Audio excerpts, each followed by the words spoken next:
Hello and welcome to my YouTube channel. I am Tina Haupert. I am the woman behind the Carrots and Cake brand, and Carrots and Cake is all about having your carrots and cake too. So finding that healthy balance with your nutrition and your lifestyle and fitness, but also having some fun and making it realistic and sustainable as far as living a healthy and happy life. So today I am going to talk about 4 diet rules that I like to break. And coming from this diet culture world, I have been online since 2008. I feel like I have seen it all as far as the good, the bad, the ugly when it comes to diet culture.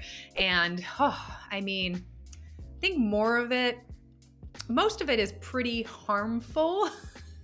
So today I am here to tell you how I navigate it and some of the rules that I break and think are totally silly and don't make sense.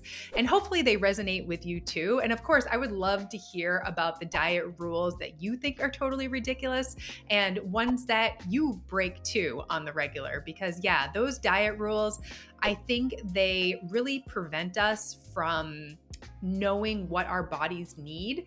And it essentially has us ignore our symptoms and ignore what our body needs. So hopefully this video will resonate with you. Hopefully you will relate to what I am saying here, and maybe you'll even have a good laugh about some of these because some of them are totally ridiculous. Okay, so let's jump right into this. So the first diet rule that I love to break is I eat lots of high-calorie foods.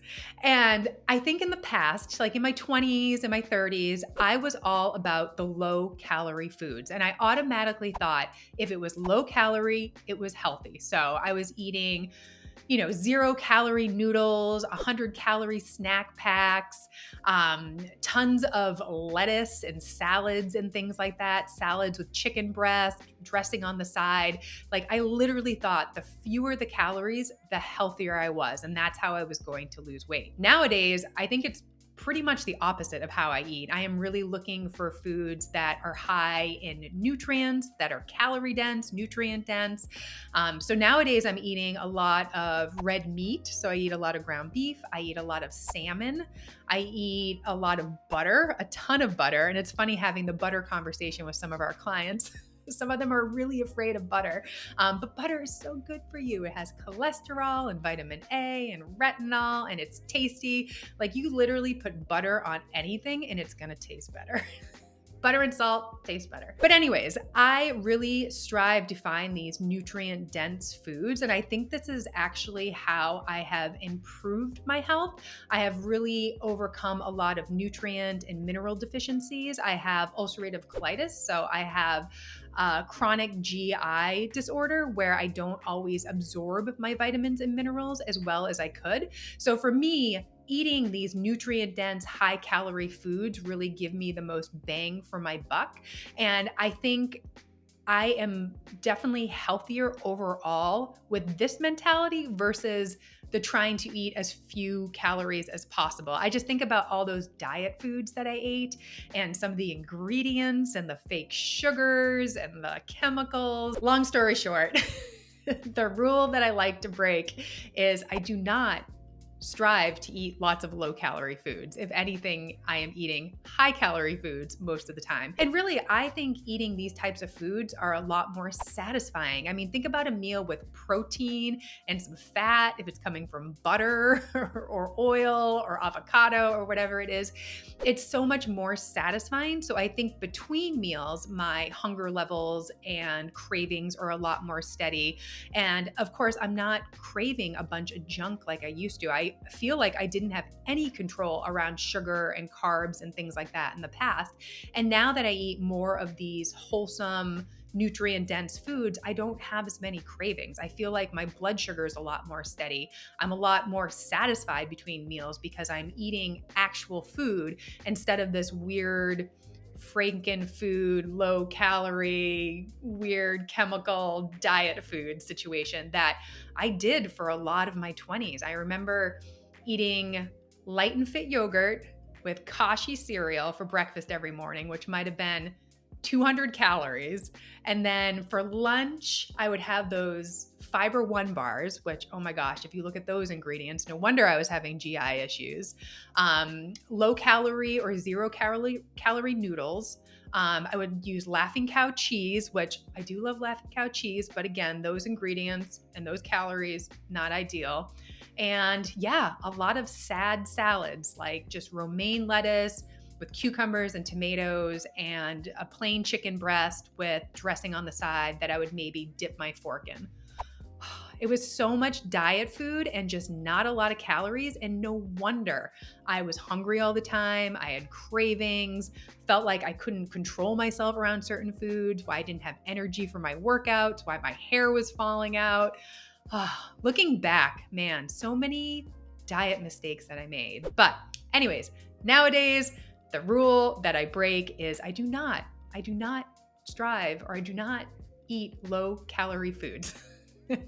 They are not at the top of my list. Not to say that I don't eat them. Obviously, I eat fruits and veggies and things that are naturally low calorie, but I do not seek them out. They are not a priority as far as the majority of my diet goes. The second diet rule that I like to break is that I eat after 8 o'clock. I even eat after 9 o'clock at night. I mean, I'll eat whenever I'm hungry, honestly. There's no rules about how late it is and when I will eat. I think there's a lot of that diet culture like, oh, don't eat past 7 or don't eat past 8 because you'll gain weight. And I don't think that's a situation at all. I really do think it's overall caloric intake, your activity level, your hormonal imbalance. I think there's a lot of things that go into play with fat gain and fat loss. I don't think it's just eating after 8 o'clock at night. But for me, in our house, we have an 8-year-old. We tend to eat a little bit on the earlier side. Sometimes we eat at 5 o'clock, 5:30, 6 o'clock, somewhere in there. So by, 9 o'clock at night, if I'm still up and I'm hungry, I will absolutely have a snack. And if you're somebody that has blood sugar issues or wakes up in the middle of the night, having a snack before bed can be really, really helpful as far as keeping your blood sugar stable. And when I was dealing with all of my overtraining issues and whatnot, check out that video if you haven't watched it yet. Having a snack before bed was key as far as recovering from overtraining and helping me sleep through the night. And so when you're having that snack right before bed, make sure it has protein, a little bit of carbs, some fat in it, so it does keep your blood sugar steady. Like you don't want to have like a bowl of cereal and then go to bed. That's just going to spike your blood sugar and it's going to crash and you're going to wake up. Oftentimes I'll just have a smaller portion of my dinner. Like if we have leftovers, I'll have that as a snack. Sometimes I'll do like a whole fat, like yogurt or something like that before bed, which tends to have a decent amount of carbs, protein, and fat. And it can be really calming, on the body, before you go to bed. So if you're somebody that's waking up in the middle of the night, you're not staying asleep, try having a snack. It can make all the difference as far as keeping your blood sugar steady so it doesn't crash and it doesn't wake you up. But yeah, that myth of eating past 8 o'clock and how you're instantly going to gain weight, I just don't think that has a lot of truth in it. And really paying attention to what you are eating throughout the day and fueling yourself properly with regular meals and snacks throughout the day, I think that is probably the most important as far as getting to your body composition goals. The third diet rule that I love to break, probably one of my favorites to break, is that I don't save splurges for the weekend. I mean, I used to do that. I was on track Monday through Friday, and then I would just go off the rails Friday night through Sunday. And I really did save up all my splurges for the weekend, thinking I needed to eat clean and eat perfectly all week long, track my macros, do everything right. And then I was so restrictive during the week that the second Friday night came, it was wine and pizza and nachos. And honestly, it just lasted all weekend. So nowadays I have splurges pretty much every single day. I mean, I was just telling a client the other day that, I had a glass of wine with lunch on a Tuesday. I had ice cream as an afternoon snack. We have pizza, in the middle of the week as just like a regular family dinner. We'll add some vegetables in there, to even it out. Gotta have some healthy stuff in there too. But yeah, I'll have like a cookie with my iced coffee in the morning. I think having these little splurges every day or, every couple days, whatever works best for you is really important because I do think it keeps you more consistent with your habits. I think the key thing here is the more imperfect you can be with your eating habits, the more consistent you will be with your eating habits. Because if you are so restrictive that you feel like you can't have these things ever, when you finally get to that plate of brownies or whatever it is, you're gonna dive in head first and eat them all. So I really try to plan those splurges pretty much into every single day. And I mean, life is too long to not enjoy the foods that you like. And I mean, especially coming from Carrots and Cake World, I knew back in 2008 when I started my blog that there was no way that I was going to give up my favorite foods. I obviously wanted to eat healthier. I wanted to shape up for my wedding day. I wanted to look good and feel good, but I knew I wasn't going to give up my favorite foods. And I think over the years, I've really discovered how to incorporate my favorite foods into my everyday life.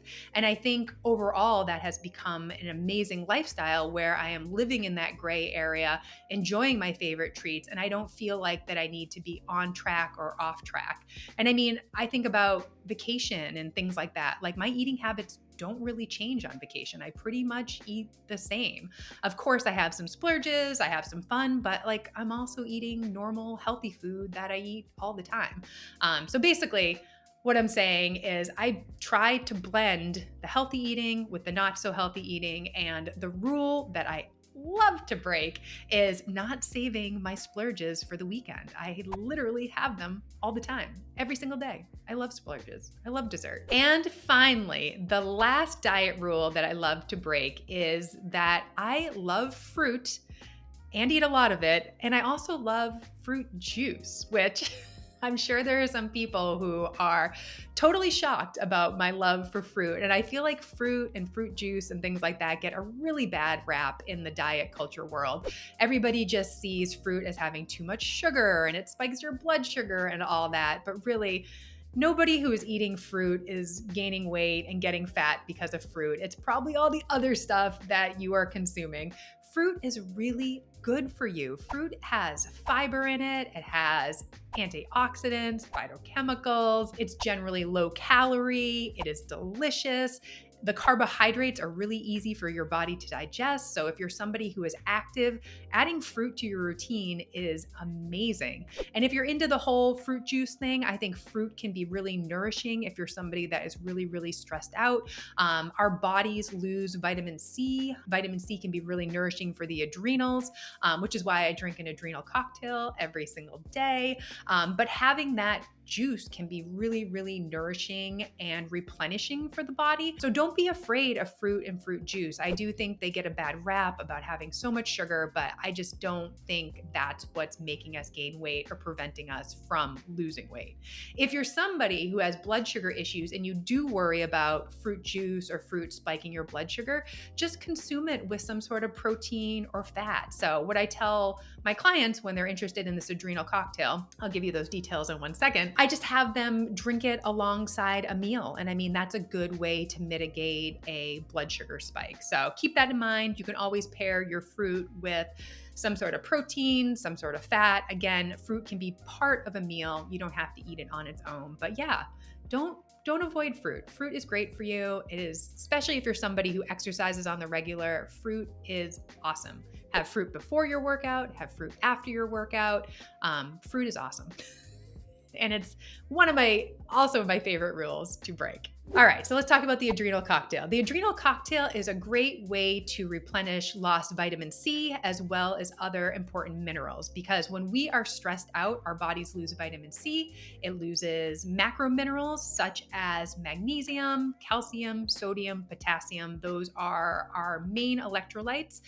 So a way to replenish those minerals and literally get your spark back as far as energy goes is drinking an adrenal cocktail. And it is orange juice, typically mixed with coconut water, although you could do coconut milk if you do want a little bit more fat and to stabilize your blood sugar, and then as much salt as you want to put in there. And that's pretty much it. But that way you are getting your vitamin C, your magnesium, your potassium, your sodium. You are covering your bases as far as replenishing those lost electrolytes. But it's amazing. I have one every day. I recommend it to a lot of my clients. But if you're somebody that feels kind of fatigued, you're kind of dragging ass, Adrenal cocktail mid-morning, mid-afternoon, great way to have a nice pick-me-up without having caffeine or an energy drink or something like that. But I'm a big fan. And like I said, I love breaking the rule of drinking fruit juice and eating fruit. All right, guys, that was the 4 diet rules that I love to break on the regular. I hope you enjoyed this video. If you did, please take a second to like it and subscribe. You definitely don't want to miss future videos on this topic of diet culture. I think diet culture is crazy town, and I am here to denounce it and share why it is so crazy in a way that hopefully you can relate to. And if you're somebody that has been watching this and you've been upholding these diet culture rules, let me know. Let me know what you've been doing, why you've been doing it. Or if you're somebody that's been watching this and it resonates with you and you think some of these rules are totally crazy and you have decided not to follow them anymore, let me know about that as well. I would love to get the discussion going on this because I do think a lot of women are afraid of breaking these diet rules when, if anything, they should break them. Because when you break these rules, you start to discover more about yourself and how your body responds to certain foods. And I feel like it almost takes like the blinders off, like what you should be doing, because diets really put us in a black and white square box when, if anything, we are so individual and we need to figure out what works best for us. And obviously over the years, I have come to terms with a lot of these rules and I have broken them and again. And I realize that breaking them actually works for me and it doesn't negatively affect me. But of course, I would love to hear what you have to say because yeah, sometimes these rules keep you in line, they keep you accountable, they work for you. So obviously not poo-pooing them, they could obviously help you and work for you.